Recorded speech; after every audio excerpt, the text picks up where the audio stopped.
Shuning uchun yaxshi mahsulot yetkazaylik. Ertaga bizni yashigimizni, kazinkamizni burchagida, tagida o'qlangan gilos kelsa yemaydi. Iltimos qilardim. Qishloq xo'jaligi va bog'dorchilik. Mana o'tgan yil karantin xodimlari harakat qildi, sifat bo'yicha harakat qildi. Iltimos qilardik karantin xodimlaridan ham, karantin rahbarlaridan ham bir qattiq turib O'zbekiston mevasini sotilishligi uchun, dunyo bozorida o'z o'rnini topishligi uchun, ashun olingda o'rnini oling. O'zini o'rnini topishligi uchun shunga maslahat birgalikda bir yordam beringlar. Upagovkani qarang, qadoqni qarang mana. Mana tagimni qarang, tagi mana tegmaydigan qilib upagovka mana.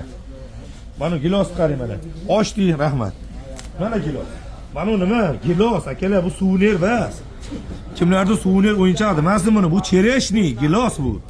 O'qlamayapti, tagiga yomonni solmayapti, aldamayapti.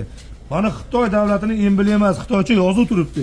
Mashina o'rnida O'zbekistonning bayrog'i, O'zbekistonning gerbi, O'zbekistonning qandaydir bir belgisi.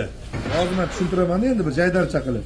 Mana bu joyda bunday tursa, akalar, bu giloslarimiz tursa